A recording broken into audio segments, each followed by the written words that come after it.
श्री योग वासिष्ठ के अंतर्गत स्थिति प्रकरण का प्रसंग हम श्रवण कर रहे हैं। वशिष्ठ जी महाराज अमृतमय वचन राम जी को सुनाते जा रहे हैं। रघुकुल शिरोमणि राम भी वशिष्ठ महाराज के ऐसे मधुर वचनों को श्रवण करके आत्मतृप्त हो गए और रघुकुल शिरोमणि रामचंद्र जी कहने लगे कि हे मुनिवर, आपने जो मुझे दासूर पुत्र का जो ज्ञान उपदेश सुनाया,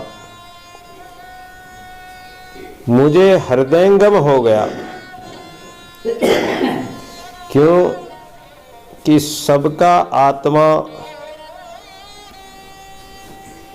जो है वो कर्ता अकर्ता, भोक्ता अभोक्ता, सब प्राणियों का आश्रय मूल और सर्वव्यापक है। प्राणी मात्र में एक ही आत्मा है। एक ही आत्मा के रूप अनेक हैं, स्वरूप अनेक हैं, लेकिन उसमें जो अंश है वो ब्रह्म का ही अंश है, ब्रह्म की ही आत्मा है। और वो कर्ता जो ब्रह्म है वो कर्ता भी है तो अकर्ता भी है। सारे जगत को रचता भी है, रचकर अलग हो जाता है। सब में रहते हुए सबसे सब कुछ करते हुए भी रहे न्यारा, सब करे काम लिप्त न होई। सब में रहते हुए भी वो सबसे अलग है, अकर्ता है, भोगता है, अभोक्ता है। वो सारी सृष्टि को बनाता है और इस सृष्टि का उपभोग भी करता है और नहीं भी करता, निर्लय भी रहता है। सब प्राणियों का आसरा आधार एक परमात्मा ही है। एक तुम्हारे आश्रय दादू ये विश्वास, तो परमात्मा ही सबका श्रेय है, आश्रय है, शरण है, मूल है। और वो परमात्मा सर्वव्यापक है, सब जगह है। जित देखूं तित श्याममयी, जिसकी ब्रह्माकार वृत्ति हो गई, भगवान मय जिनकी वृत्ति हो गई, तो वो सर्वत्र परमात्मा को ही देखता है। राम जी कहते हैं कि वही मेरे हृदय में रम रहा है। राम का मतलब ही क्या है? जो रोम रोम में रमे, कण कण में रमा हुआ, जर्रे जर्रे में झांकी है भगवान की, किसी सूझ वाली आंख ने पहचान की। जर्रे जर्रे में उस परमात्मा की झांकी है। वो रोम रोम में रमा हुआ राम है, इसलिए उसको राम कहते हैं। और हम उसी राम का भजन करते हैं। राम भी राम का भजन करते थे। और हे प्रभु, आपके अमृतोपदेश से अब उसी का प्रकाश भी हो रहा है। आत्मा में प्रकाश कब होता है? ज्ञान का प्रकाश, कि जब सदगुरु के द्वारा आत्म कल्याण के शब्द श्रवण होते हैं और उन आत्म कल्याण के शब्दों को हम आत्मसात करते हैं, धारण कर लेते हैं, तो धीरे धीरे हमारे अंदर की जो वृत्तियां हैं, जो अज्ञानता का अंधेरा है, वो नष्ट होता जाता है और ज्ञान का प्रकाश होता जाता है। और उसी से सब क्रियाएं सिद्ध हो रही है। जब ज्ञान का प्रकाश हो जाता है तो वो जो चाहते हैं, जो इच्छा होती है, परमात्मा की कृपा से कभी कोई कमी नहीं आती है। जो इच्छा करी हम मन माई, राम प्रसाद हरि प्रसाद कुछ दुर्लभ नाई। परमात्मा की कृपा से कोई भी कमी नहीं रहती है। इससे कर्ता और भोक्ता भी वही एक परमात्मा है। पर इस संबंध में मुझे संशय उत्पन्न हो रहा है, सो आप में कृपा करके मेरे इस संशय को शांत कीजिए। मैं यह वह सत्य असत्य, अपना पराया, मेरा तेरा, ये जो है द्वैत कल्पनाएं जो हो रही है, ये द्वंद्व जो उत्पन्न हो रहे हैं, उस एक के संबंध में उठती है। वह क्यों उठती है, कैसे उठती है? क्योंकि वह तो निर्मल है, उसमें मल यानी पाप कहाँ से आएगा? परमात्मा में कोई पाप नहीं, परमात्मा तो निर्मल। वशिष्ठ जी कहने लगे कि हे राम, मोक्ष का उपाय शास्त्र है। जैसे किसी के कोई फोड़ा फुंसी हो जाए तो किसी औजार से उसको काटना पड़ता है, निकालना पड़ता है। उसी प्रकार हमारे जन्म मरण का, सुख दुखों का जी रोग लग गया है, इस रोग को मिटाने के लिए शास्त्र रूपी शस्त्र की आवश्यकता है। शास्त्रों के वचन, ज्ञान के वचन, ज्ञान रूपी खड़ग, ज्ञान रूपी तलवार की जरूरत है। जब ही ये शत्रु मर सकते हैं तलवार से ही।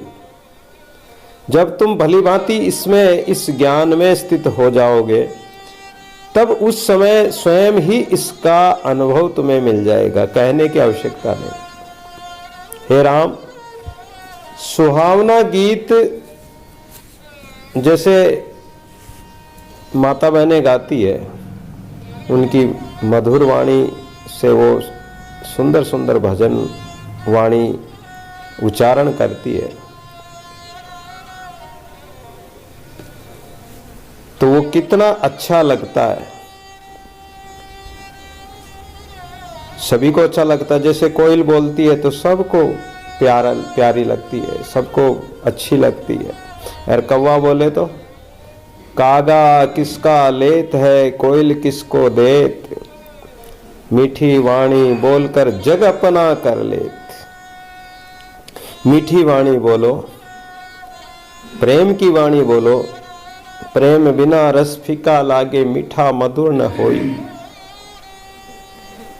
तो कोयल की बोली जैसे प्यारी लगती है, ऐसे संतों की वाणी, शास्त्र के जो वचन हैं, वो ज्ञानी महापुरुषों को अच्छे लगते हैं।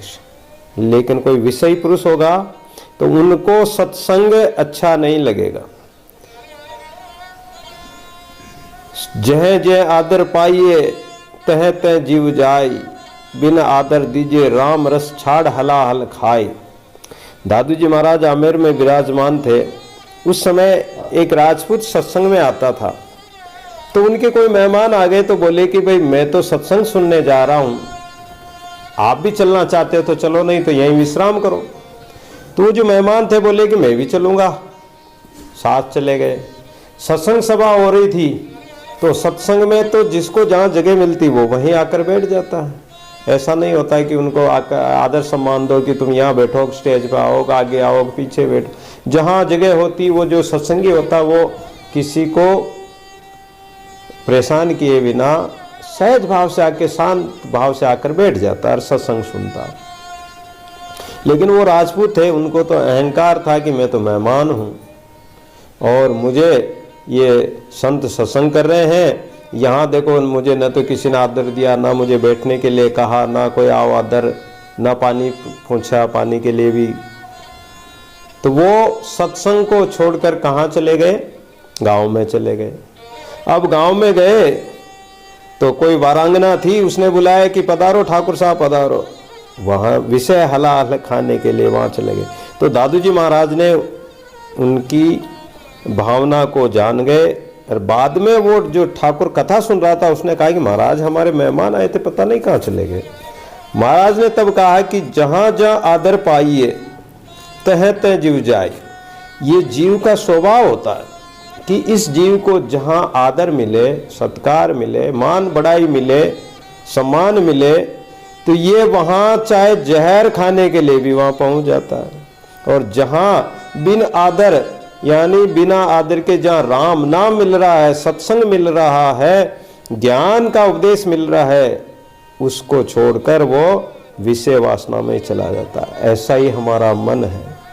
ये मन है जहाँ इसको मान बढ़ाई सम्मान मिले तो वहाँ भागकर पहुँच जाता है, और जहाँ इनको कड़े शब्द मिले ज्ञान के, दादू सांचे शब्द बिन कटे न तन की पास। शरीर के जो बंधन है, ये कर्मों का बंधन है, ऐसे ही नहीं हो जाएगा, नहीं कट जाएंगे, मोक्ष ऐसे ही नहीं हो जाएगा। संतों के कठोर शब्द, कटु शब्द, उन शब्दों को श्रवण करेंगे और उन श्रवणों के द्वारा श्रवण करके उनका मनन करेंगे, निधि ध्यासन करेंगे, चिंतन करेंगे, तो हमारे तन की जो पीर है, ये व्यथा है बार बार जन्मने मरने की, नरक में जाने की, 84 की जो ये बाधा है, ये सब कट जाती है। तो बिना उसी प्रकार बिना ज्ञान के हुए इस कथा का कोई आदर नहीं करता है, और वो अधिकारी भी नहीं होता। जो जिनको शास्त्र संतों के वचन प्रिय नहीं, तो वो अधिकारी भी नहीं है। उपदेश तब दृढ़ लगता है जब बुद्धि शुद्ध होती है। जिसकी बुद्धि शुद्ध हो, पवित्र हो, तो उपदेश श्रवण करते ही लग जाती है। हम सुनते हैं दादू जी महाराज के समय में अनेक जीवों का कल्याण हुआ, एक शब्द में मिट गई खेचाताण। रज्जब जी महाराज के एक शब्द में ही मिट गई खेचाताण। बखना जी होली के गंदे गीत गा रहे थे, उनको कहा कि तुम गंदे गीत क्यों गाते हो, भगवान का गुणगान करो। एक शब्द में ही उनका सुलझड़ा हो गया, उन्होंने छोड़कर परमात्मा का भजन करने लग गए। अनेक साधु संत शिष्यों का ऐसा वर्णन आता है कि महाराज के एक शब्द से ही उनके हृदय, क्योंकि पहले ही साधना किए हुए थे, शुद्ध था, तो एक शब्द ही उनके हृदय में चिपक गया, उनके हृदय में लग गया। लाग्या रे बाण मारे सतगुरुओं का। सतगुरुओं के जो बाण कब लगते हैं, सतगुरु मारे शब्द सो निरक निरक निज ठोर, राम अकेला रह गया चित्त न आवे और। सतगुरु ऐसे शब्द बाण मारते हैं, लेकिन लगते उसी के जो जिनका अंतःकरण शुद्ध हो, मन शुद्ध हो। अगर मन शुद्ध होगा, अंतःकरण शुद्ध होगा, जिनकी दृढ़ बुद्धि होगी, स्थिर बुद्धि होगी, तो वो उसके मन को लग जाएगा, नहीं तो नहीं लगेगा। मलिन बुद्धि वाले को उपदेश नहीं लग सकता। चीकने गड़े लागे नहीं, जे लागे जे कीटो, पापी के एक न लागे चाहे पेजारा से पीटो। गुरु महाराज कहा करते थे कि चीकना गड़ा होता है, जैसे तेल इत्यादि का चीकना गड़ा हो जाता है, उसके कुछ भी नहीं लगता है, कोई चिपकता ही नहीं। वो या चिपकेगा तो क्या चिपकेगा, कीटा ही चिपकेगा, मिट्टी ही चिपकेगी उसके, वो साफ भी नहीं हो सकता है। इसी प्रकार पापी को चाहे कितना ही समझाओ, अज्ञानी को कितना ही ज्ञान उपदेश करो, मूर्ख को कितना ही ज्ञान उपदेश करो, वो उस उपदेश को धारण करेगा ही नहीं, उसके वो ज्ञान चिपकेगा ही नहीं, लगेगा ही नहीं, वो धारण ही नहीं करेगा, क्योंकि उसका अंतःकरण शुद्ध नहीं है, मन शुद्ध नहीं है, बुद्धि शुद्ध नहीं है, मलिन बुद्धि है। फिर ऐसे प्रश्न का उत्तर तो सिद्धांत अवस्था वाले को ही समझाया जा सकता है कि जिसने प्राप्त रूप आत्मा एवं बोध सत्ता को प्राप्त कर लिया, जिसने अपने आत्मा का ज्ञान प्राप्त कर लिया, आत्मा का बोध हो गया हो, उसको उपदेश करना चाहिए। तो उसको उपदेश करने से क्या फायदा, वो तो बोध, उनको तो आत्मबोध हो ही गया। अतः जब तुम अपने आप को प्राप्त कर लोगे, तब स्वयं ही इस प्रश्न का उत्तर जान जाओगे। अपने आप को प्राप्त करना यानी अपने आप के स्वरूप को जानना कि मैं कौन हूं, कहां से आया हूं, कहां जा रहा हूं, मेरा क्या कर्तव्य है। ये सब ज्ञान तुम्हें अपने आप आ जाएगा जब अपने आप को जानोगे, तो इसमें कुछ संदेह नहीं है। तब मैं भी तुम्हें उसका उपदेश करूंगा। हे रामचंद्र, अभी मैंने जो कर्ता और कर्म के संबंध में कहा है, पहले उस पर विचार कर वासनाओं का त्याग करोगे, तब मुक्त पद को प्राप्त होगे और तब तुम्हें सुख मिलेगा। उसमें सबसे पहले तामसी वासनाओं का जो शास्त्र निषेध करता है, तामसी वासनाएं जो है, मांस, मदिरा, पाप, कर्म इत्यादि जो कुछ है, ये तामसी वृत्तियां हैं, वासना है, भोग पदार्थों की विषय वासना, इनका त्याग करो। इसके पश्चात विषयों की वासना जब त्याग हो जाएगी, तो फिर मैत्री, करुणा, मुदिता, उपेक्षा, मैत्री, सब प्राणी मात्र से प्रेम रखो। आपा मेटे हरि भजे, तन मन तजे विकार, निर्वेरी सब जीव सु दादू यो मत सार। ऐसी मैत्री, प्रेम रखो। करुणा, प्रत्येक प्राणी मात्र के प्रति दया भाव रखो। किसी भी प्राणी को मन वचन कर्म से कोई कष्ट न हो, दुख न हो। परहित सरिस धर्म नाई, पर पीड़ा सम नहीं अदमाई। तो परहित के समान, दूसरे के भले के समान कोई धर्म नहीं है, किसी को पीड़ा पहुंचाने के समान कोई अधर्म नहीं है। मुदिता यानी आसक्ति रहित होकर सबसे प्रेम रखो। अब उपेक्षा, और किसी की उपेक्षा मत करो, किसी का तिरस्कार मत करो, किसी की निंदा मत करो, किसी का अपमान मत करो, अमानी को भी मान दो। ऐसे ऐसे अद्भुत गुणों को ग्रहण करोगे, सब कुछ फिर तुम्हें ब्रह्म की ऐसी भावना हो जाएगी कि तुम सब में द्रोह को छोड़कर केवल मैत्री प्रेम भाव ही रखोगे। जैसे लक्ष्मण पुरुषों से मित्र भाव रखता है, जिसके पास धन हो तो उसके पास कई व्यक्ति प्रेम का भाव रखते हैं, मित्रता का भाव रखते हैं कि भाई वो हमारे मित्र हैं। तो इसी प्रकार तुम भी प्रत्येक प्राणी मात्र से प्रेम का भाव रखो, दुखियों पर दया करने की करुणा भाव रखो।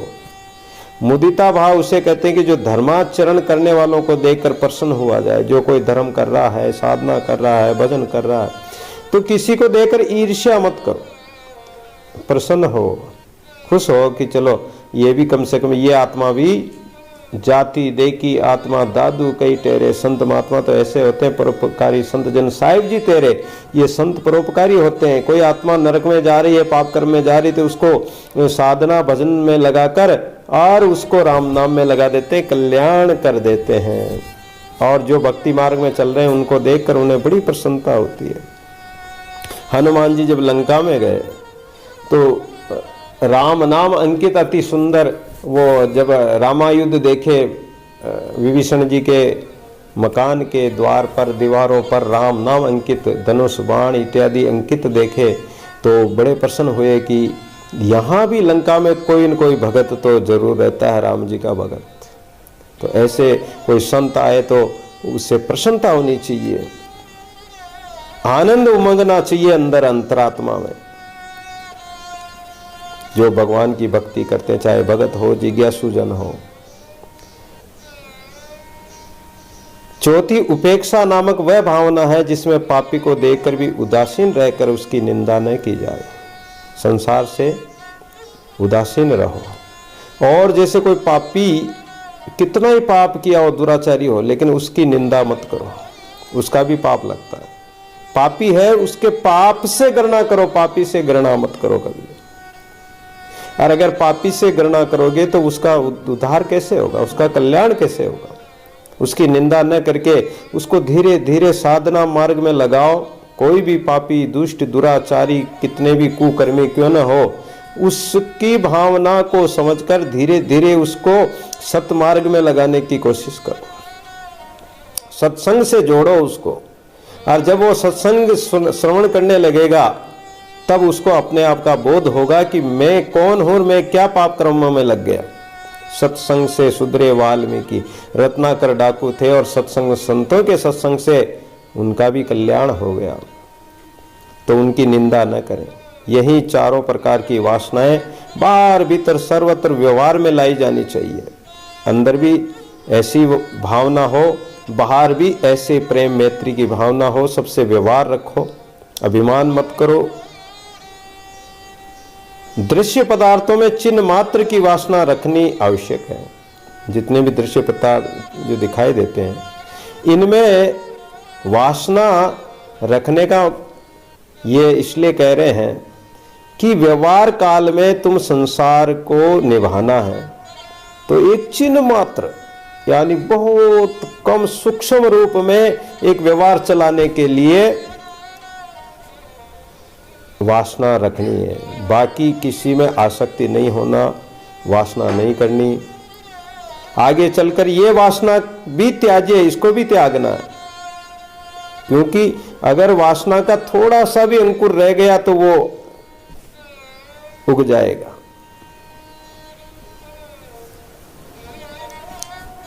और जब फल पक जाता तब नहीं उगता, मतलब जो भून जाता जो फल पाका बेली तजी छिटकाया मुख माई, साईं अपना कर लिया सो फिर उगे ना। जो परमात्मा में मिल जाता वो फिर जिसकी वासना जर गई, जिनकी वासना ब्रह्मगन के माई, वो फिर अंकुरित नहीं होते हैं, वो जन्म मरण के चक्कर में नहीं आते। और अगर थोड़ी सी वासना रह गई तो वो वासनावश फिर जन्म मरण के चक्कर में आना पड़ेगा। इसलिए उस वासना का भी त्याग करना है। और जब उसका भी त्याग कर दिया तो फिर क्या रहेगा?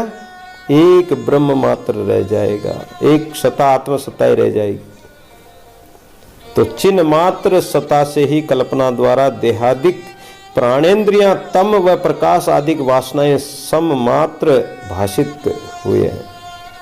यह है तो चिन्ह मात्र ही है, लेकिन इसके कारण ही ये शरीर, इंद्रियां, प्राण, अज्ञान, अंधेरा, प्रकाश, ये सब वासनाएं दिखाई दे रही है। इससे चिन्ह मात्र सतादिक का त्याग भी आवश्यक है। थोड़ा सा भी अगर अंकुर रह गया तो वो बीज उग सकता है, और उगने का मतलब जन्म हो सकता है, वापस जन्म मरण के चक्कर में पड़ सकते हैं। इस त्याग के पश्चात तुम आकाश के समान स्वच्छ हो जाओगे, निर्मल हो जाओगे। कब निर्मल कब होगे? कि ये सब विषय वासना का परित्याग करोगे, कोई विकार रहेगा ही नहीं, तो तुम अपने आप ही आकाश के समान निर्मल पवित्र हो जाओगे। निर्मल मंजन सो मोहि पावा, मोहे कपट छल छिद्र न भावा। तुलसीदास जी रामायण में कहते हैं, राम जी कह रहे हैं कि भी मुझे तो स्वच्छ निर्मल हृदय वाला, निर्मल मन वाला ही, जिसका अंतःकरण निर्मल हो, वही मुझे प्रिय है। और वह पुरुष फिर वो परमात्मा के समान ही हो जाता है, जो निर्मल हो जाता है, जिसमें कोई पाप कर्म कामना नहीं है, क्योंकि वो कर्म अकर्म और अर्थादि कोई भावना हृदय में नहीं। उसके कर्म जो कर्तव्य कर्म करते हैं वो कर्म करो।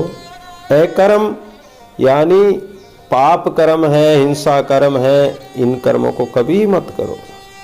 और अर्थाति और सांसारिक विषय वासना की भी भावना हृदय में नहीं रखो। उसको हानि लाभ भी कुछ नहीं होता है। उसके लिए समाधि और त्यागी कैसा? वो समाधि में रहे, चाहे वो त्याग करके कहीं भी जंगल वास करे, कहीं भी रहे, वो उसके लिए न तो समाधि की आवश्यकता है, न त्याग की जरूरत है। राजा जनक संसार में रहते हुए भी, राज काज संभालते हुए भी, दास दासियां नौकर चाकर इत्यादि सब के बीच में रहते हुए भी विदेह राज कहलाए, जीवन मुक्त कहलाए, क्योंकि उनको कोई वासना थी नहीं, वो उनका मन वासनाओं से रहित था। हे राम जी, आध्यात्मिक शास्त्राध्ययन और सत्संगति करने के पश्चात मेरा निश्चय है कि पूर्ण रूप से वासनाओं का त्याग करने से उत्तम मौन है। और ये वासनाओं का त्याग तो कर दिया, शास्त्र अध्ययन भी किया, सत्संग भी किया, लेकिन सत्संग करने के बाद में वासनाओं का त्याग करो। वासनाओं का त्याग भी कर दिया, लेकिन वाणी का कंट्रोल भी होना जरूरी है। अपनी जो वाणी है, अपने श्वास है, इन श्वासों से शांत हो जाओ, मौन हो जाओ। जिसको ज्ञान हो जाता है वो बोलता ही नहीं है। अरे जिसको धन मिल जाता है तो वो क्यों भागा दौड़ी करेगा, क्यों आपाधापी करेगा? वो तो शांत होकर बैठ जाएगा, मेरे पास खूब धन है, मुझे क्या भाग दौड़ करनी। तो इस प्रकार वो मौन हो जाता है। इसके बिना उत्तम पद की प्राप्ति होना बड़ा कठिन है, क्योंकि दादू बहुत न बोलिए सहजे रे समाई, बहुत बोले बाहिर भूत वे जाए। ज्यादा बोलोगे, अत्यधिक बोलोगे तो बक बक करते करते वाद विवाद करने लग जाओगे। वाद विवाद में हरि रस हो, हरि रस छूट जाएगा, और वाद विवाद में पड़ जाओगे तो भक्ति साधना सब नष्ट हो जाएगी। इसलिए मौन को धारण कर लेते हैं, उस आनंद को, परम आनंद को अंदर ही अंदर अनुभव करते हैं। इसके बिना उत्तम पद की प्राप्ति होना भी कठिन है। मैंने बड़े बड़े तपस्वियों और कर्म कांडियों को देखा है, सब ग्रहण और कोई त्याग की इच्छा में पड़े हुए हैं। कोई तो चाहते हैं कि हम ये चीज ग्रहण कर लें, ये ले लें, वो ले लें। कोई कहते हैं कि हमने घर त्याग दिया, इसको त्याग दिया, वो त्याग दिया। नाना प्रकार के साधनों में, क्रियाओं में और योग आदि में लगे हुए हैं। पर वो किस लिए? वो शरीर के लिए। संसार सुख या स्वर्ग सुख या जो इंद्रिय जो सुख है, इन इंद्रिय सुख भोगादि के लिए ही उन्होंने त्याग किया कि हम दान पुण्य करेंगे तो हमें स्वर्ग मिलेगा, स्वर्ग में आनंद भोगेंगे, या हम भजन करेंगे तो हमें सुख मिलेगा, सुख के लिए कर रहे हैं, शरीर सुख के लिए कर रहे हैं, या हम भजन करेंगे तो हमारे कोई रोग शोक नहीं आएगा, कोई चोर डाकू नहीं लूट सकता, कोई काल नहीं खा सकता। इस प्रकार संसारिक सुख के लिए ही कर रहे हैं, परमात्मा के लिए नहीं, या अपने आत्मस्वरूप के लिए नहीं कर रहे हैं। साथ ही मैंने ऐसे भी बहुत लोगों को स्वर्ग पाताल और ब्रह्मलोक में देखा है जिनमें कितने ही संतों ने आत्मा का तो साक्षात्कार किया है,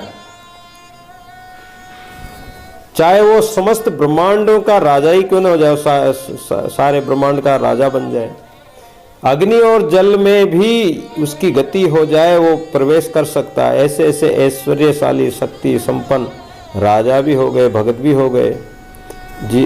किंतु आत्मदर्शन बिना जीव को शांति नहीं मिल सकती, चाहे कितना ही बड़ा राजा हो जाए, इंद्र हो जाए, देवता हो जाए, कहीं के कहीं प्रकट हो जाए, कहीं गायब हो जाए। जल में भी पार हो सकते हैं, दीवारों में पार हो सकते हैं, किसी की दृष्टि में नहीं आए, मुट्ठी में पकड़ने में नहीं आए, ऐसे ऐसे भी होते हैं। लेकिन वो जब तक आत्मदर्शन नहीं होगा तो ये रिद्धियों सिद्धियों से, चमत्कारों से परमात्मा मोक्ष, परमात्मा का जो है मोक्ष है, ये जीव का कल्याण नहीं हो सकता। परमात्मा का जो मोक्ष नहीं मिलेगा उस जीव को।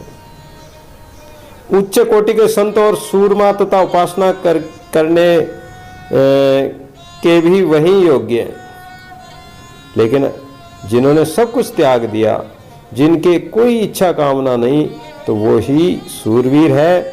और जिन्होंने काम क्रोध आदि अनेक स्त्रों को जीत लिया ज्ञान के द्वारा, वही सूरवीर सूरमा माने जाते हैं, और वही उपासना कर सकते हैं, वही परमात्मा की भजन बंदगी कर सकते हैं। हे राम, ज्ञानी पुरुष दृश्य पदार्थों में प्रीति नहीं करते हैं। ये जगत जो दिखाई देता है, इन विषय पदार्थों में, भोग पदार्थों में प्रेम नहीं रखते हैं, क्योंकि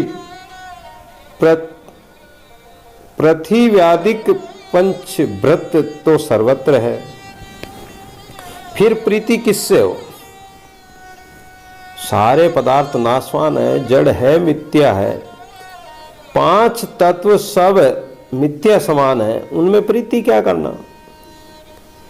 तो वह ज्ञानी संपूर्ण जगत को बेल फल के समान गोल समझते हैं, तब वह उसमें किसका त्याग और किसका भोग करे। यही कारण है कि संसार के पदार्थों के लिए यत्न नहीं करते हैं, वो परिश्रम करते ही नहीं। किंतु मूर्ख प्राणी उसी के लिए मोहजाल में पड़कर रात दिन पच पच कर बेल की तरह जीते और मरते हैं। अनेक जीव की हत्या भी करते हैं, युद्ध भी करते हैं। वो नहीं जानते हैं कि ये जगत संकल्प मात्र में ही नष्ट हो जाता है, इसलिए एक क्षण भी इसकी आस्था करना, इसकी आसक्ति करना मूर्खता है। आत्मवेता इस त्रिलोकी जगत को हेय यानी तुच्छ समझकर किसी वस्तु के मिलने पर हर्षित नहीं होते, बिछुड़ने पर शोक नहीं करते, रोते नहीं है, तो बंधते नहीं है।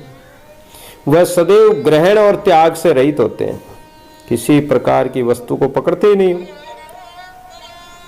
और सदैव त्याग पूर्वक रहते हैं, यानी ना तो ग्रहण करना ना त्यागना, एक मध्य भाव, ना हम छोड़े ना गए ऐसा ज्ञान विचार, मध्य भाव से वे सदा दादू मुक्ति द्वार। दादू जी महाराज कहते हैं कि न तो छोड़ना है, भजन को नहीं छोड़ना है, और विषयों को ग्रहण नहीं करना, और कोई कुछ त्यागना कुछ नहीं है। शरीर को त्यागने से, संसार को त्यागने से, घर परिवार को त्यागने से कोई परमात्मा नहीं मिल जाता है। तो वो दोनों स्थिति से रहित होते हैं। त्याग करोगे तो अहंकार होगा, इसलिए अहंकार करो ही मत, त्यागो ही मत। त्यागना भी क्या है, तुम्हारा है ही नहीं, तुम क्या त्यागोगे? कोई तुम्हारी वस्तु हो, तुम उसको त्याग कर दो, दान पुण्य कर दो तो चलो ठीक है, लेकिन तुम्हारी कोई वस्तु है ही नहीं। पांच तत्वों की सृष्टि बनाई परमात्मा की है, तुम्हारा तो एक तिनका भी नहीं है, फिर तुम त्याग किसका कर रहे हो? तो इसलिए ज्ञानी महापुरुष ना तो ग्रहण करते हैं ना त्याग करते हैं, वो दोनों पक्षों से रहित होते हैं। कारण कि वह केवल एक अद्वैत आत्म भाव को प्राप्त हो चुके हैं। उनकी बुद्धि व्यापक और आकाशवत होती है। वह अपने आप में स्थित मिथ्या दृश्य से परे चिन्ह मात्र सत्ता में सदैव स्थित रहते हैं। उनको शरीरादिक अन्य वस्तु का सर्वदा ही अभाव रहता है। शरीर, संसार, वस्तु, व्यक्ति, पदार्थ सदा ही अभाव रहता है, यानी वो मानते ही नहीं, उनको भाव देते ही नहीं है। तो ब्रह्म रूपी एक बड़ा समुद्र है, उसमें भाग के समान पर्वत है। चेतना रूपी सूर्य है, उसमें मृग तृष्णा नदी रूप जगत की लक्ष्मी है। और ब्रह्म रूपी समुद्र में जगत रूपी तरंगे उठती है और लय होती है। ऐसा जानने वाला जो ज्ञानी पुरुष है, उसको ये संसार आनंदप्रद कैसे हो सकता है? क्योंकि इस संसार में सुखप्रद, यानी जो वस्तुएं या पदार्थ सुखप्रद लगते हैं, सुखमय लगते हैं, तो वो उन पदार्थों की प्राप्ति के लिए यत्न करेगा तो उसको अनेक कष्ट उठाने पड़ेंगे। तो उसको ये संसार भोगमय, आनंदमय तो लगता है, लेकिन उसको सच्चा आनंद प्राप्त नहीं होता है। वो विश्व में आनंद मानता है, लेकिन विश्व में आनंद है नहीं।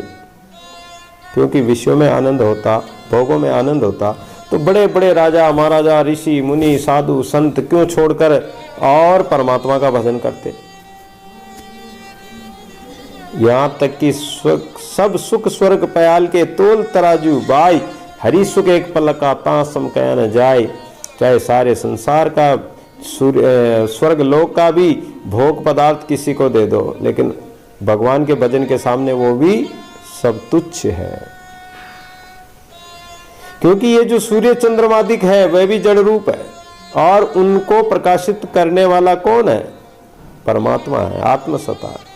उसके प्रकाश से सब प्रकाशित है। सूर्य हो, तारे हो, मणि हो, चंद्रमा हो, ये सब, या हीरे मणि लाल इत्यादि जो भी कुछ होते हैं, वो सब उसी से प्रकाशित होते हैं। रक्त और अस्थियां सहित बनी हुई जो देह, हमारी जो देह शरीर है, इसमें क्या है? खून, मांस, हड्डियां, इसके अलावा है क्या? वह भी इंद्रियों से आवेष्टित होकर एक गोलक के समान जगत रूप है, और उसी में ये चैतन्य जीव रतन रहता है। चाहे स्त्री हो चाहे पुरुष हो, उसमें जो आत्मा है वो एक है। ना तो स्त्री की आत्मा है ना पुरुष की आत्मा है। आत्मज्ञानी के लिए, आत्मज्ञानी संसार में रहते हुए भी स्त्री पुरुष में एक आत्मा को ही देखता। वो आकार को नहीं देखता, रूप को नहीं देखता, वो विकार को नहीं देखता, वो उसकी आत्मा को देखता है। और जो आत्मा को देखता है तो ना तो स्त्री कोई अलग है ना कोई पुरुष अलग है, वो एक ही आत्मस्वरूप है। और जब एक ही आत्मस्वरूप है तो आत्मा से आत्मा का विरोध भी नहीं होता। केवल चमड़े के कारण अलग अलग रूप आकार हो गए। कोई पशु है, पक्षी है, स्त्री है, पुरुष है, बालक है, कोई गोरा है, किसी का चमड़ा गोरा है, किसी का काला है। परमात्मा ने जैसा बनाया वैसा। उसको देख कर मूर्ख प्राणी बालक के समान प्रसन्न हो जाते हैं। जैसे बालक होता है और खांड के कई दीपावली पर खिलौने मिलते हैं, तो वो खांड के खिलौने देखकर बड़ा प्रसन्न होता है कि ये घोड़ा है, हाथी है, ऊंट है, हिरण है, अनेक रूप वो मूर्तियां बना देते हैं खांड की। अब ज्ञानी उसमें प्रसन्न नहीं होता है। ज्ञानी तो ये देखता है कि ये चाहे हाथी हो चाहे घोड़ा हो, इसमें शक्कर है, शक्कर से बने हुए हैं। वो उसके आकार को देखकर उसमें वो नहीं होता, विचलित नहीं होता। अज्ञानी प्राणी संसार के ऐसे ही आकारों को देखकर विचलित हो जाता है। ये स्त्री है, पुरुष है, पुत्र है, गाय है, भैंस है, हिरण है, जानवर है, पक्षी है, अनेक रूप, वर्ण, शरीर देखकर, इन पुतलियों को देखकर वो मूर्ख प्राणी प्रसन्न होता है। लेकिन ज्ञानी नहीं, वह तो उस उत्तम पद में विराजते हैं जिसकी अपेक्षा से सूर्य और चंद्रमा का प्रकाश भी तुच्छ प्रतीत होता है। जिस परमात्मा के प्रकाश के आगे अनेक चंद्र उदय करे, असंख्य सूर्य प्रकाश, एक निरंजन नाम में दादू नहीं उजास। उस परमात्मा का प्रकाश इतना तीव्र तेज है कि चाहे 1000 करोड़ सूर्य इकट्ठे कर दें, चंद्रमा इकट्ठे कर दें, तो भी उसको प्रकाशित नहीं कर सकते। और एक परमात्मा के नाम के बिना हमारे अंदर अज्ञान का जो सूर्य चंद्रमा से हमारे अंदर का जो अंधेरा है वो नहीं जा सकता। वो तो ज्ञान से ही जाएगा, परमात्मा के भजन से ही जाएगा। तो वो भी सूर्य चंद्रमा का प्रकाश भी तुच्छ प्रतीत होता है उनके सामने। किंतु इस संसार सागर में सर्प के समान बहे जा रहे हैं प्राणी, इस विषय वासना में, इस भव सागर में बहे जा रहे हैं। बहत जात संसार सतगुरु पकड़े के, सुंदर काढ़े डूबता दे अद्भुत उपदेश। सतगुरु ही इस भव सागर में डूबते हुए को काट सकते हैं। दादू नाव चढ़ाई कर ले पार उतारे। सतगुरु ही नाव, राम नाम की नाव में बिठाकर पार उतार देते हैं। जहां तक मैं जानता हूं कि संसार का कोई भी भावुक पदार्थ ज्ञानी को आसक्त नहीं कर सकता, या ज्ञानी के अंतःकरण पर उसका रंग नहीं चढ़ सकता। हीरा होता है, हीरे पे किसी दूसरे का रंग पॉलिश नहीं हो सकती, चढ़ता ही नहीं। उसी प्रकार ज्ञानी के अंतःकरण मन पर दूसरा विषय वासना का रंग नहीं चढ़ सकता। जैसे राजा के घर में दास दासियां नौकर चाकर सब होते हैं,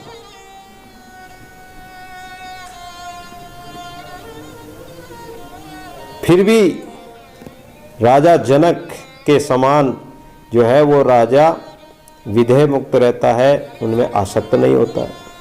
वैसे ही जगत के जो पदार्थ तत्ववेता ज्ञानी महापुरुष होते हैं, जिनका हृदय विषय वासना को देखकर प्रसन्न नहीं होता है, वो तो आत्म स्वरूप को ही देखते हैं। क्योंकि ये संसार चक्र जो देखने में बड़ा विस्तृत है, किंतु है ये असत्य ही है।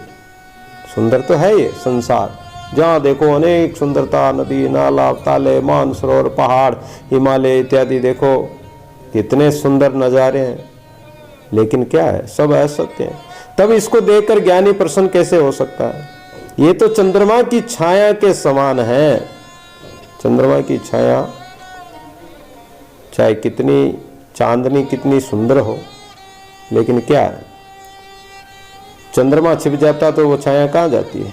सब बंद हो जाती है। ऐसे ये देह भी मिथ्या है, शरीर ये झूठा है, नाशवान है। इसकी इच्छा तो मूर्ख प्राणी ही करते हैं। जैसे शेवार को हंस नहीं भक्षण करते हैं। पानी के ऊपर जो शेवाड़ होता है, काई होती है या सीपियां होती है, हंस उसको नहीं खाते हैं। हंस तो मोती चुगते हैं। मानसरोवर माई जल, जो मानसरोवर होते हैं उसमें मोती जो होते हैं, तो हंस तो मोती चुगते हैं। ऐसे ज्ञानी पुरुष संसार में राम नाम का स्मरण करते हैं। वो संसार के विषय वासना या अज्ञान के शब्दों को ग्रहण नहीं करते हैं, वो सत्संग के शब्दों को, संतों के शब्दों को ग्रहण करते हैं। भजन में भी आता है कि राम नाम के हीरे मोती मैं बिखराऊं गली गली, कोई ले लो रे राम का प्यारा, शोर मचाऊं गली गली। संत महापुरुष जो ज्ञान के वचन सुनाते हैं, आत्मज्ञान के जो राम नाम के मोती बरसाते हैं, वो राम नाम के मोती कोई जिज्ञासु ज्ञानी महापुरुष ही चुगते हैं, विषयी पुरुष नहीं चुगेगा। विषयी को तो विषय पदार्थ, भोग पदार्थ ही चाहिए। वशिष्ठ जी महाराज कहने लगे कि हे राम, शरीराधिक भोग वस्तुओं के अतिरिक्त संसार में कोई भी अन्य सुख तो नहीं है। संसार में सुख किसका मानते? शरीर के भोग पदार्थों का ही सुख मानते, या कोई वस्तुएं मिल जाए तो उसका सुख मानते हैं।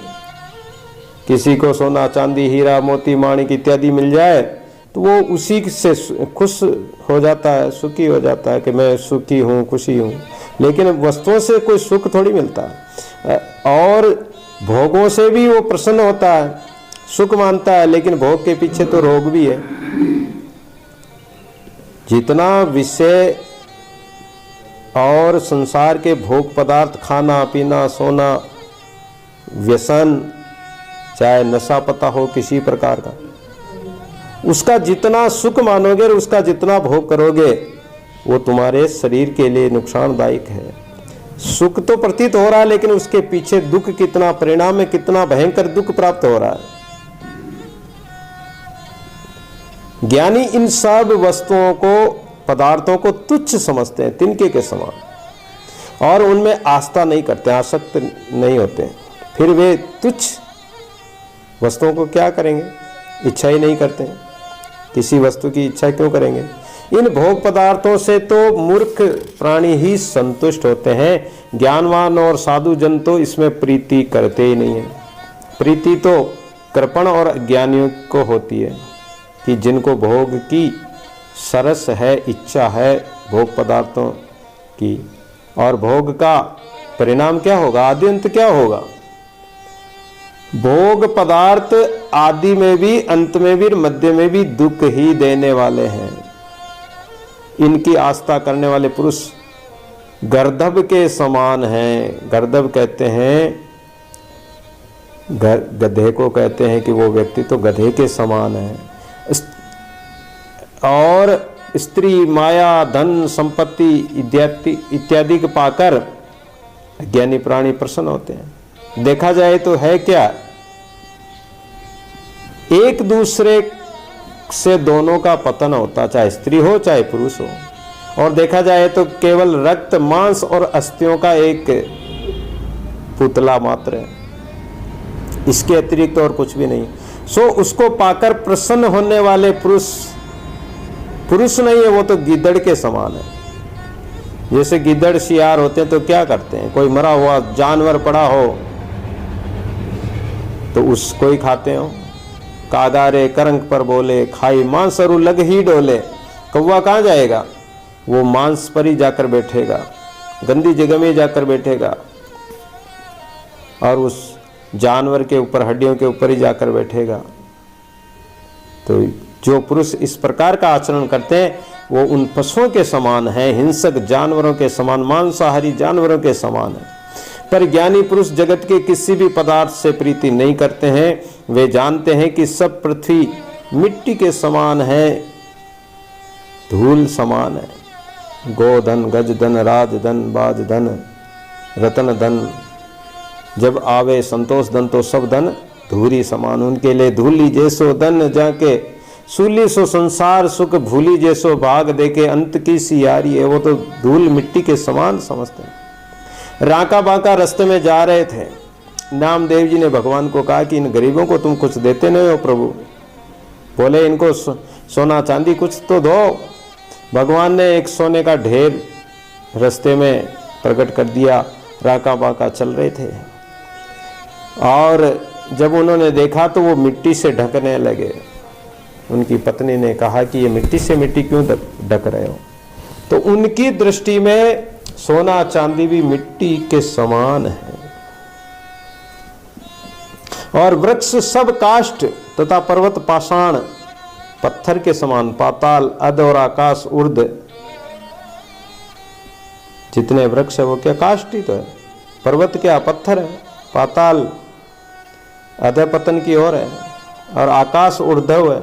ये सब दिशाएं चारों ओर व्याप्त है। समस्त विश्व पंच भौतिक इंद्रियां मोह को देने वाली और विवेक मार्ग की बाधक है। ये सारा विश्व जो प्रपंच है, ये भौतिक पदार्थ, इंद्रियां क्या है, ये व्यक्ति को, ये जीव को मोह में फंसाकर विवेक मार्ग की बाधक बन जाती है, ज्ञान मार्ग से भटका देती है। जितने कुछ संसार के संपूर्ण ऐश्वर्य पदार्थ है सब दुख के ही रूप है। पहले इनमें प्रकाश जान पड़ता है। कोई भी वस्तु, व्यक्ति, पदार्थ को देखोगे तो उसमें आकर्षित हो जाओगे, किंतु पीछे जब इसकी वास्तविकता मालूम पड़ेगी, इसकी कालिमा का पता लगेगा, जब तक तो तुम उसमें फंस चुके होंगे, फिर तुम्हें शांति कैसे प्राप्त होगी। इससे ज्ञानी पुरुष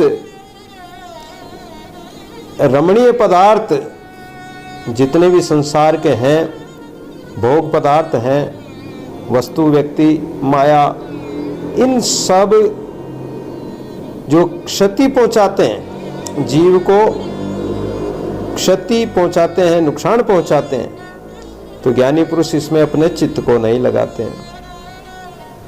इसके विपरीत अज्ञानी इन पदार्थों को सच्चे मानकर और आनंद देने वाले मानकर स्वाद और मोह में फंसकर दुख पाते हैं, पर ज्ञानी तो इनमें संतुष्ट होते ही नहीं है, क्योंकि विषय भोग तो विष के समान, जहर के समान, विषय हलाल खाकर सब जग मर मर जाए, सुमरण मात्र से विश्वत मूर्छित कर देते हैं। बिना भुवंग हम डसे बिन जल डूबे जाए, ये माया, ये विषय बिना भुवंग यानी बिना सर्प के ही ये डस लेते हैं। किसी को तो सर्प डसने से मूर्छा आती है और मृत्यु होती है, लेकिन ये विषय रूपी विष ऐसा है कि बिना सर्प नहीं है, लेकिन सर्प से कम नहीं, उसका ऐसा विष चढ़ता है। माया देखे मन खुशी हृदय होई विकार, माया विषय विकारों को देखकर बड़े प्रसन्न होते हैं, सत्य विचार नष्ट हो जाता है, इनका लोप हो जाता है। इससे इनको त्याग कर स्व स्वभाव में स्थित हो और ज्ञानी के समान विचरण करो। जीवन मुक्त फिरे जगमाई ऊर्जे को सुरजेवा। सुंदरदास जी महाराज कहते हैं कि ऐसा व्यक्ति जीवन मुक्त होकर ऊर्जे हुए जीवों को भी सुलझा देते हैं। अनात्मा में आत्माभिमान का होना ही तो जंजाल की सत्यता है। जो अनात्म पदार्थ है, ये जड़ संसार है, इनमें अभिमान करना ही तो जंजाल है। ये प्रपंच है, ये जो प्रपंच रचा हुआ है, ये परमात्मा का बनाया हुआ संसार जगत है, इसमें अभिमान किया तो इस जंजाल में फंस जाओगे। वासना के वश से ही तो ब्रह्मा को भी शरीर धारण करना पड़ा, पर वास्तव में शरीर के साथ ब्रह्मा का कोई संबंध नहीं है। जो ज्ञानी है वो इस शरीर के साथ संबंध रखता ही नहीं, केवल कल्पना मात्र है। हे राम, इस जगत का कर्म जैसे जैसे हुआ, अगले दिनों में पीछे बताकर आए कि कैसे कैसे इस जगत की रचना हुई, कैसे चित्त बना, मन से कैसे कैसे संसार जगत की उत्पत्ति हुई, कैसे संकल्प हुए। तो संकल्प से ये देव नीति स्थित हुई और समस्त जगत ब्रह्मा के ही संकल्प में स्थित है। जब इसके संकल्प का निर्माण होता है तो जगत में लय हो जाता है, प्रलय हो जाता है। एक बार पद्मासन बांधकर ब्रह्मा जी बैठे हुए चिंतन कर रहे थे कि ये संसार जो मन के संकल्प से प्रकट हुआ है, महान विस्तार रूप वाला, अनेक प्रकार के व्यवहार और विकार संयुक्त मनुष्य, आकाश, पाताल, पर्वतादिक, पृथ्वी सहित विस्तृत हो रहा है। अब मैं इसको निवृत्त कर दूं या इनसे निवृत्त हो जाऊं तो अच्छा है। ऐसा चिंतन कर ब्रह्मा जी ने मन के संकल्पों से निवृत्त होकर परब्रह्म आत्म रूप आत्म तत्व में अपने मन को लगाया, उसमें स्थित किया। अगर जगत में लगाओगे तो जगत प्रकट होगा, और अपने मन को संकल्पों से निवृत्त करके और आत्म तत्व में लगाओगे, आत्म स्वरूप में लगाओगे तो उसी का रूप हो जाओगे। कुछ काल पश्चात उस स्थिति से ब्रह्मा जी ने फिर जगत को देखकर चिंतन किया कि संसार कोई दुखी है, कोई सुखी है, अनेक बंधनों से बंधा हुआ, कोई राग द्वेष में भय में फंसा हुआ है, दूषित हो रहा है। तब जीव को ऐसे दुख में देखकर ब्रह्मा जी को दया उत्पन्न हुई। उन्होंने अध्यात्म ज्ञान से परिपूर्ण वेद उपनिषद को प्रकट कर महान अर्थयुक्त अनेक शास्त्रों की रचना करी। ब्रह्मा जी ने तो वेद बनाए, वेद, पुराण, शास्त्र, उपनिषद, गीता, भागवत इत्यादि, ये सब शास्त्रों की रचना हो गई। पुराण भी रचे गए जीव की मुक्ति के लिए, आपदा से रहित परम पद की प्राप्ति के लिए, कि ये जीव इन शास्त्रों को पढ़कर भी और परमात्मा की भक्ति में लग जाए, अपने आत्मस्वरूप की खोज में लग जाए तो इसको शांति मिल जाएगी। तब कुछ काल पश्चात उसी प्रकार जाग कर फिर जगत को देख मर्यादा में जोड़ दिया और स्वयं कमल पृष्ठ में स्थित हो आत्म तत्व में ध्यान प्रायण हो गए। इस प्रकार ब्रह्मा जी ने अपने शरीर को जिस मर्यादा में बांध रखा है उसी प्रकार की नीति में संसार क्रीड़ा कर रहा है। सारा संसार जो है, जैसा जैसा ब्रह्मा जी ने सृष्टि बना दी, जीव बना दिए, जीव से जीव प्रकट होते जा रहे हैं, सृष्टि बढ़ती जा रही है, वृक्ष से वृक्ष बढ़ते जा रहे हैं और वृक्ष वापस नष्ट भी होते जा रहे हैं। इसके जन्म का कोई कारण नहीं, ग्रहण और त्याग की इसको कोई भावना नहीं। समस्त पदार्थ समभाव में परिपूर्ण समुद्रवत स्थित है। कभी संकल्प रहित शांत रूप से रहता है, जैसे समुद्र है। समुद्र में एकाएक उबाल नहीं आता है, गंभीर शांत गंभीर रहता है। केवल लहरें ही तो हिलती चलती रहती ऊपर ऊपर की, अंदर में समुद्र गंभीर होता है। इसी प्रकार परमात्मा भी अपने आप में स्थित है। कभी संकल्प रहित शांत रूप से रहता है, कभी अपनी इच्छा से जगत की रचना करता है। ये जीव जगत रचना में इसको कोई भेद नहीं। ब्रह्मा जी कभी तो भजन करने लग जाते हैं शांत भाव से, कभी सृष्टि को पुनः इसमें प्राणी बना देते हैं, क्योंकि जगत पिता ब्रह्मा जी है। रजोगुण से सृष्टि उत्पन्न करते हैं, पैदा करते हैं। यदि ऐसी अवस्था किसी अन्य देवता में भी हो तो वह भी ब्रह्मा के समान हो जाता है। सृष्टि के आदि में जो शुद्ध ब्रह्म तत्व में चित्त कला का स्फुरण हुआ, वही स्फुरण ब्रह्मा रूप होकर स्थित हुई है। ब्रह्मा भी परमात्मा के द्वारा ही रचित है और उसकी स्पूर्ण कल्पना से ही स्थित है। जब परमात्मा चाहेगा तो वो ब्रह्मा विष्णु महेश को भी, जब प्रलय होता तो ब्रह्मा विष्णु महेश भी जो नहीं आवे जाए, वो भी जन्मते और मरते हैं, वो भी नष्ट हो जाते हैं, सारी सृष्टि नष्ट हो जाती है। फिर जब जगत के स्थिति क्रम में कलना शक्ति उत्पन्न होती है, तब वही ब्रह्म रूप आकाश और वायु के सारे औषधि और पत्रों के आकर प्रविष्ट होती है। तो ये जो कल्पना है, ये शक्ति है, ये सब उस ब्रह्म की है। ब्रह्म से ही ये सारे देवी देवता, पशु पक्षी, वृक्ष, आकाश, वायु, जल, अग्नि, ये सब प्रकट हुए हैं। और आकाश और वायु के सारे औषधियाँ, पत्र, पुष्प इत्यादि हो जाते हैं।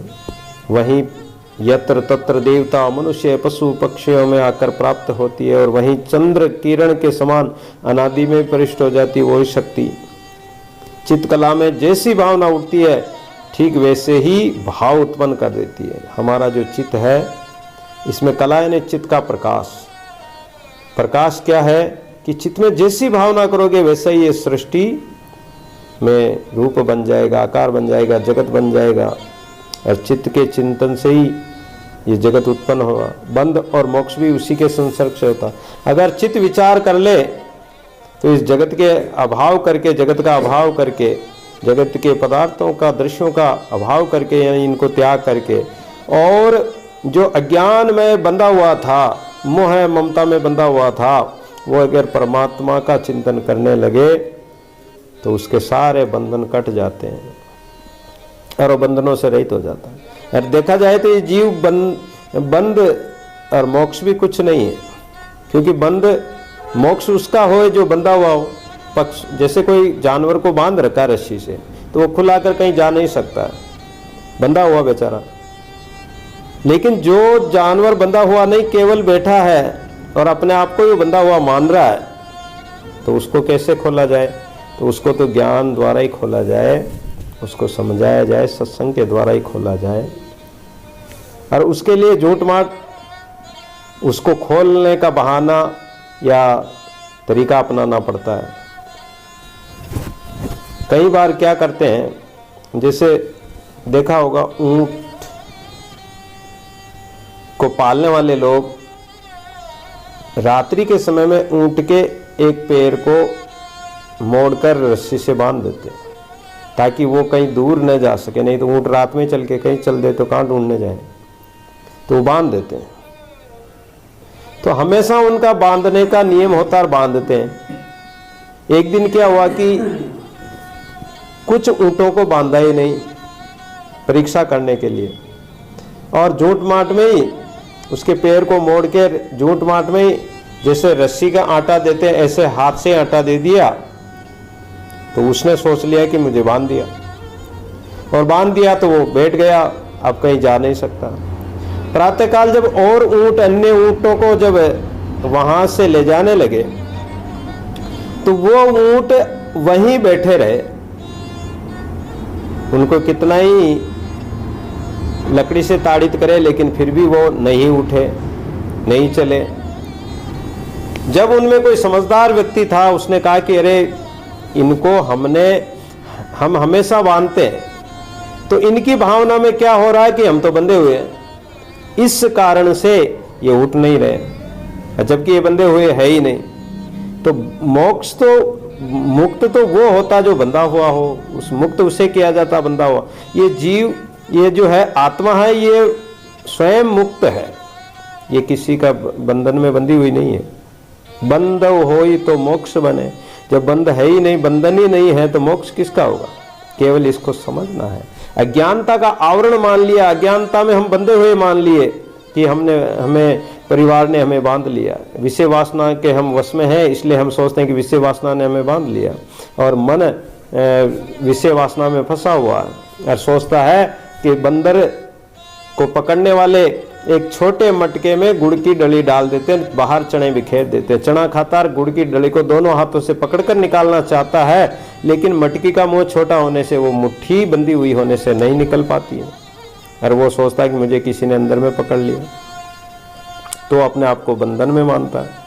और जब यदि वो मुट्ठी को छोड़ दे, गुड़ को छोड़ दे और हाथों को निकाल ले, तो उसको किसी ने पकड़ा थोड़ी है, तो वो बंधा हुआ नहीं है। बंधे हुए नहीं होते हुए भी बंधन मान लिया, तो उसके लिए ज्ञान और शास्त्र, पुराण, वेद पुराण शास्त्रों की आवश्यकता है। इसका ज्ञान उपदेश सुनाते हैं, जिससे वो अपने आप को जो बंधन मान रखा है, या जिसके कोई भय है, या कोई ऐसी मनोवैज्ञानिक दृष्टि से उसमें ऐसी मानसिकता घुस गई हो, तो उसको ज्ञानी महापुरुष उसको उसकी जो कमी है या उसमें जो भी त्रुटि है, उसको वो योग, युक्ति, साधना के शास्त्र के द्वारा निकाल देते हैं।